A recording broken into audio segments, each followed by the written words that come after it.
Good evening बच्चों। जैसा कि आप लोगों को मालूम है, हम लोग class 10th political science chapter 2 federalism को पढ़ रहे हैं। अभी तक मैंने 5 पार्ट्स में डिफरेंट वीडियोस अपलोड किए हैं इस चैप्टर के लिए। हम लोग लाइन बाय लाइन एनसीईआरटी की बुक को फॉलो कर रहे हैं। बच्चों, आज जो है हम लोग जो आपके स्क्रीन पे दिखाई दे रहा है, द जुडिशरी प्लेज, यहाँ से हम लोग समझेंगे। हमने फेडरलिज़म को बहुत अच्छे से समझने की कोशिश की। फेडरलिज़म इंडिया में किस तरीके का है, किस तरीके से प्रैक्टिस हो रहा है, कितने टायर्स की गवर्नमेंट है, डिफरेंट सब्जेक्ट्स जो हैं उनका डिवीज़न कैसे हुआ है, union list, state list, concurrent list, residuary subjects क्या होते हैं, ये सब हम लोगों ने डिस्कस किया। अब आगे हम लोग पढ़ते हैं। The judiciary plays an important role in overseeing the implementation of constitutional provisions and procedures. बच्चों, जुडिशरी जो है, जुडिशरी का मतलब होता है न्यायपालिका, न्याय देने वाली, यानी जो हमारे देश में अदालतें हैं, कोर्ट हैं, है ना। तो ये एक बहुत ही महत्वपूर्ण भूमिका अदा करती हैं ये हमारी अदालतें।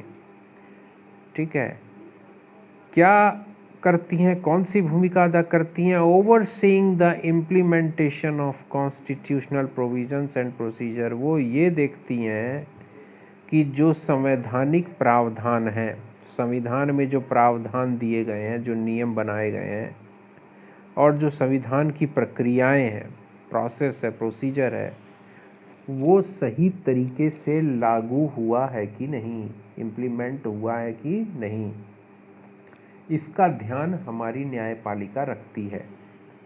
In case of any dispute about the division of powers, the high court and the supreme court make a decision. यदि शक्तियों के विभाजन में कोई डिस्प्यूट यानी कोई विवाद उत्पन्न हो गया, कोई अगर केंद्र सरकार और राज्य सरकार के बीच में कोई बात सामने आ गई कि भाई केंद्र सरकार ने कहा कि नहीं नहीं, ये हम ऐसा, ये काम या ये विषय या ये सब्जेक्ट हमारे अंडर में है तो हम इस पे कानून बनाएंगे या ऐसा करेंगे। राज्य सरकार ने कहा कि नहीं, हम ऐसा नहीं होने देंगे, हम इस पर कानून बनाएंगे। इस तरह का कुछ भी, मतलब शक्तियों के विभाजन को लेकर के अगर केंद्र सरकार और राज्य सरकार के बीच में अगर कोई झगड़ा हुआ तो डिसीज़न यानी निर्णय देने का अधिकार कौन है? जो डिफरेंट स्टेट में जो हाई कोर्ट्स होते हैं और सुप्रीम कोर्ट। सुप्रीम कोर्ट या हाई कोर्ट जो बोलेंगे, दोनों ही सरकारों को, दोनों ही लेवल की सरकारों को उसको मानना पड़ेगा। The union and state governments have the power to raise resources by levying taxes in order to carry on the government and the responsibilities assigned to each of them. Union government यानी केंद्र सरकार, state government यानी राज्य सरकारें, इनको इस बात की पावर होती है, इस बात की शक्ति, अधिकार होता है कि ये कई तरीके के टैक्स लगा सकें, कर लगा सकें, ताकि वो अपने रिसोर्सेज, अपने संसाधनों को बढ़ाएं, पैसा अर्जित करें। क्यों? क्योंकि उस पैसे की ज़रूरत होती है सरकार चलाने में और अपनी जिम्मेदारियों का वहन करने में। क्योंकि सरकार के पास जिम्मेदारी होती है, बहुत तरह की जिम्मेदारी होती है। उन जिम्मेदारियों का निर्वहन करने में पैसा भी खर्च होता है, धन की भी आवश्यकता होती है। तो वो धन या पैसा कहाँ से आता है? बच्चों, सरकारें जो विभिन्न स्तर की सरकारें होती हैं, चाहे राज्य सरकार हो चाहे केंद्र सरकार हो, वो हम लोगों से, चाहे जनता से तरह तरह के टैक्स वसूलती है, कर वसूलती है। तो उससे सरकार का काम चलता है। ठीक है, ये हो गया, आगे बढ़ गए। फिर हम लोग आते हैं आगे भैया किसमें, how is federalism practised. Federalism किस तरीके से चलता है हमारे देश में, ख़ास तौर से किस तरह से वो लागू किया जाता है, कौन कौन सी चीज़ें हैं, है ना। अब मतलब ज़मीनी स्तर पर अभी तो हमने संविधान के प्रावधानों को देखा, संविधान में किस तरह से क्या नियम कानून है, विभिन्न सरकारों के बीच में शक्तियों का विभाजन किस तरीके से, ये सब वर्णन है, उसका डिटेल में लिखा हुआ है पूरा। लेकिन अब उसको ग्राउंड लेवल पे, ग्रास रूट लेवल पे, एकदम ज़मीनी स्तर पे किस तरह से उसको इम्प्लीमेंट किया जाता है फेडरलिज्म को, वो अब हम लोग पढ़ेंगे। Constitutional provisions are necessary for the success of federalism, but these are not sufficient. संवैधानिक प्रावधान बहुत ही आवश्यक होते हैं संघीय व्यवस्था की सफलता के लिए, फेडरलिज्म के सक्सेसफुल होने के लिए, लेकिन ये ही पर्याप्त नहीं होते, संवैधानिक प्रावधान ही पर्याप्त नहीं होते। जैसे इस बात का मतलब ये समझो बच्चों कि एक छोटा सा एग्जाम्पल, कि सरकार ने मान लो नियम बना दिया कि सड़क पे अगर हम लोग चल रहे हैं, पैदल चल रहे हैं, चाहे किसी गाड़ी से, बाइक से, कार से चल रहे हैं, तो हमें स्पिट नहीं करना चाहिए, कहीं भी थूकना नहीं चाहिए। जो थूकता हुआ पकड़ा गया उसको पेनल्टी देनी पड़ेगी, फ़ाइन देना पड़ेगा, सज़ा देनी होगी उसको, या 1500 रुपया जुर्माना भरना पड़ेगा। इस तरह का मान लो सरकार नियम बना दे, सरकार ने एक रूल बना दिया, नियम बना दिया कि भाई ऐसा करोगे तो इतना पैसा आपको जुर्माना भरना पड़ेगा, फ़ाइन देनी पड़ेगी, या पेनल्टी जिसको बोलते हैं। लेकिन बच्चों क्या ये काफ़ी है? ये रूल या नियम बना दिया सरकार ने, तो क्या लोग थूकना छोड़ देंगे? नहीं बच्चों, कुछ ऐसी भी चीज़ें होती हैं, सिर्फ लिखित रूप में कोई कानून बना देना समस्या का समाधान नहीं है।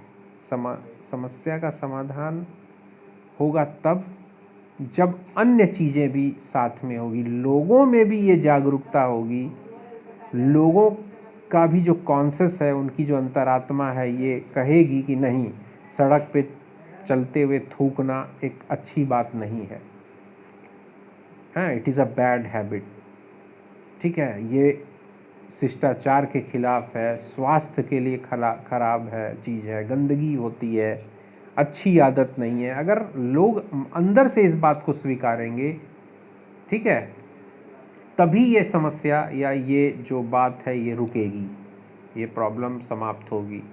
नियम बनाने से नहीं, नियम बनाने से नहीं, ठीक है। तो उसी तरह से फेडरलिज्म की भी बात है कि कॉन्स्टिट्यूशन ने तो फेडरलिज्म के बारे में पूरा डिटेल्ड प्लान, डिटेल्ड स्ट्रक्चर दे दिया, लिख दिया सब चीज़, सबका भाई ये इसका सब, है ना।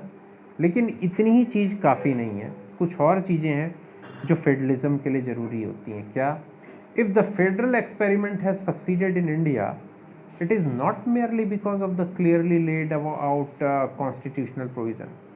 यदि आज की डेट में फेडरल एक्सपेरिमेंट, ये जो संघीय व्यवस्था का जो प्रयोग है वो भारत में सफल है पूरी तरह से, तो ये सिर्फ इसलिए नहीं कि संविधान में इन सब चीज़ों के बारे में लिखा है, या संविधान में साफ साफ लिखा हुआ है कि मतलब किसका कहाँ तक अधिकार क्षेत्र है, सबको बढ़िया से सबका बंटवारा कर दिया गया है, सिर्फ इसलिए सफल नहीं है। तो the real success of federalism in India can be attributed to the nature of democratic politics in our country. लेकिन जो वास्तविक सफलता है फेडरलिज्म की, संघीय व्यवस्था की भारत में, वो उसका श्रेय attributed to the nature of democratic politics in our India, in our country, है ना, उसका श्रेय भारत में यानी हमारे देश में जो लोकतांत्रिक राजनीति का जो स्वरूप है उसको जाता है।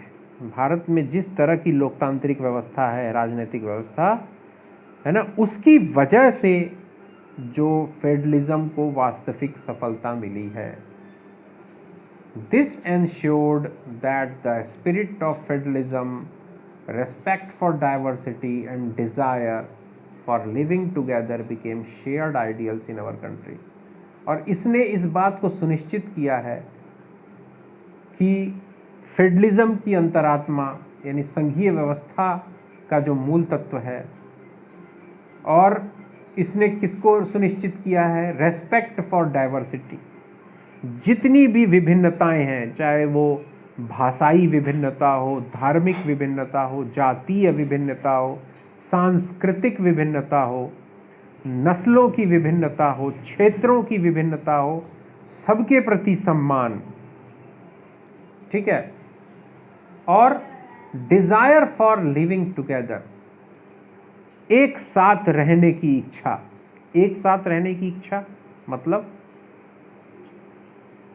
कहीं का भी हो, किसी भी क्षेत्र का हो, किसी भी भाषा को बोलने वाला हो, किसी भी धर्म का पालन करने वाला हो, कोई भी तीज त्योहार फेस्टिविटी को मनाने वाला हो, लेकिन सब एक साथ रह रहे हैं, ठीक है। Became shared ideals in our country, ये हमारे जो है ऐसे आदर्श बन गए हैं जो कि हम मिल बांट कर उन आदर्शों को पूरा करते हैं। Let us look at some of the major ways in which this happened. आइए देखते हैं कि आखिर ऐसा भारत में क्या हुआ, या कौन सी ऐसी चीजें होती हैं भारत में जो संघीय व्यवस्था को, फेडरलिज्म को सफल बनाने में बहुत महत्वपूर्ण भूमिका अदा करते हैं। लिंग्विस्टिक स्टेट्स, भाषाई राज्य, भाषा के आधार पे राज्यों का गठन, ठीक है बच्चों। इसको पढ़ लेते हैं, क्या है देखो। इसको मैं इसके बारे में कुछ नहीं बताता, लाइन बाय लाइन हम लोग पढ़ेंगे, सब समझ में आ जाएगा।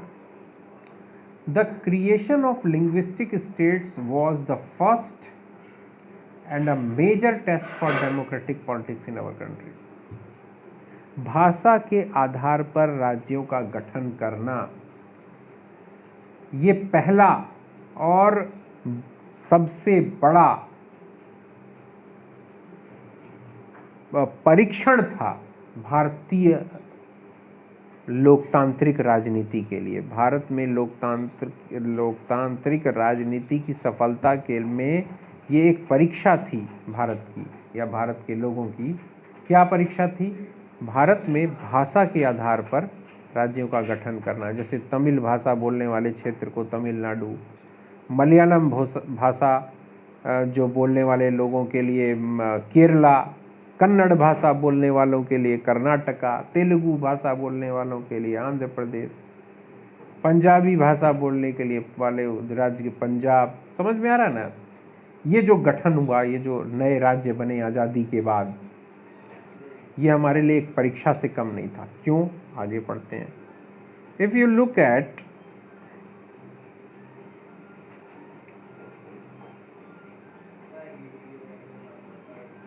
the political map of India when it began its journey as a democracy in 1947 and that of 2019, you will be surprised by the extent of the changes.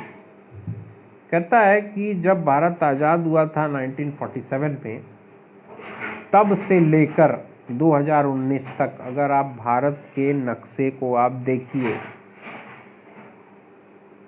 है ना, तो आप इस बात को देख करके आश्चर्यचकित रहेंगे कि बहुत सारे परिवर्तन हुए उस नक्शे, भारत के नक्शे में बहुत सारे परिवर्तन हुए, ठीक है। कैसे? Many old states have vanished and many new states have been created. बहुत से पुराने राज्य समाप्त हो गए और बहुत से नए राज्यों का गठन हुआ। Areas, boundaries and names of the states have been changed. क्षेत्र हो, सीमाएं हो, चाहे राज्यों के नाम हो, सब बदल गए, ठीक है।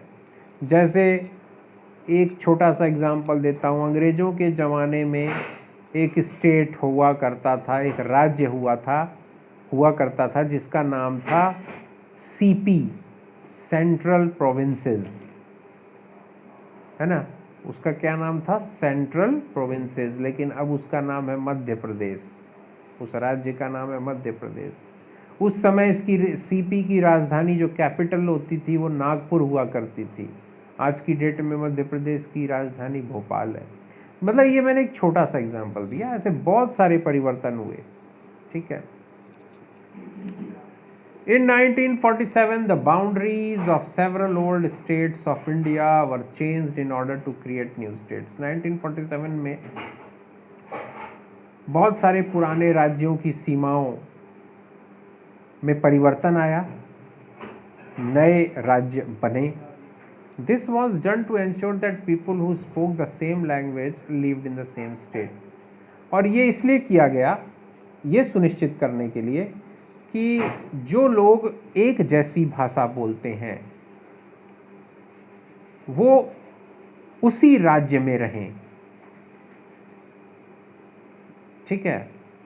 जैसे मान लो कि तमिल बोलने वाले जो लोग हैं, तमिल बोलने वाले लोग और उधर मलयालम बोलने वाले लोग, दोनों की सीमाओं का निर्धारण इस तरीके से किया गया। मतलब एक एग्जांपल बता रहा हूँ कि तमिल भाषाई जो क्षेत्र हैं वो तमिलनाडु में ही आ जाएं, या मलयालम भाषाई या बोलने वाले जो इलाके हैं वो केरला में ही आ जाएं। तो सीमाएं जो हैं, सीमाओं को, है ना, रिक्रिएट किया गया, बाउंड्रीज को रिक्रिएट किया गया, नए तरीके से फ्रेम किया गया। Some states were created not on the basis of language but to recognize differences based on culture, ethnicity और geography. कुछ ऐसे भी राज्यों का गठन किया गया, बनाए गए, जो भाषा के आधार पे नहीं बनाया गया, उनको बनाया गया उनकी संस्कृति, उनके सामुदायिक जो उनका समुदाय विशेष है, या उनका एक जो खास कल्चर है,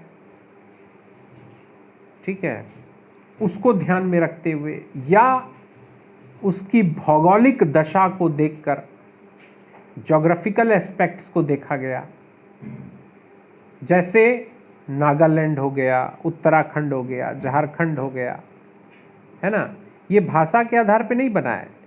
जैसे झारखंड, खास तौर से झारखंड बना दो चीज़ों तीन चीज़ों को ध्यान में रखा गया। बच्चों, पहले ये जो झारखंड है ये बिहार का ही एक हिस्सा हुआ करता था, ठीक है। बिहार झारखंड एक ही था, नाम था बिहार। लेकिन अगर आप देखें तो भौगोलिक दृष्टि से, ज्योग्राफिकल दृष्टि से आप झारखंड को देखिए, झारखंड प्लेटू एरिया है, पूरा पठारी इलाका है, और बिहार प्लेन इलाका है, ठीक है। दूसरा, बिहार और झारखंड में अगर आप बिहार को देखेंगे तो जो फॉरेस्ट कवर है वो बहुत कम है, लेकिन झारखंड पूरा फॉरेस्ट ही फॉरेस्ट है। तीसरा, जो एथनिसिटी जिसको कि बोलते हैं, झारखंड में लगभग मुझे लगता है कि 90% जो है वो ट्राइबल पीपल रहते हैं, आदिवासी लोग रहते हैं, विभिन्न आदिवासी समूहों के लोग रहते हैं, ठीक है। तो इस तरीके से बहुत सारे बेस थे जिसके आधार पर बिहार में से झारखंड को अलग किया गया। उसी तरह से उत्तराखंड में भी जो सांस्कृतिक थोड़ी सी एक अलग था बाकी के उत्तर प्रदेश से, है ना। उत्तराखंड भी उत्तर प्रदेश से कट करके बना है। नागालैंड क्या है? नागालैंड विशेष नागामीज, जो नागाज होते हैं, नागा आदिवासी जो होते हैं, एक उनका एक खास संस्कृति होती है, एक कल्चर होता है, उसको रेस्पेक्ट देने के लिए, उसको प्रिजर्व करने के लिए नागालैंड राज्य का गठन हुआ। और भी बहुत सारी बातें थी, ठीक है।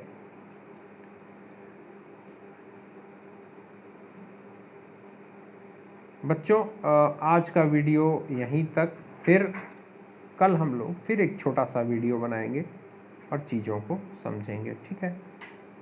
और आप लोगों को मैं बार बार बोलता हूँ बच्चों कि आप मेरे वीडियो में कमेंट ज़रूर करिए, ठीक है, और लाइक करिए, ज़्यादा से ज़्यादा शेयर करिए। और अगर आपको कोई भी प्रॉब्लम है, किसी भी तरह के कोई सब्जेक्ट्स, कोई सोशल साइंस से रिलेटेड कोई भी प्रॉब्लम है, तो आप ज़रूर कमेंट करके बताइए, मैं उसको सॉल्व करने की कोशिश करूँगा। ठीक है, thank you for watching my video and good night to all of you.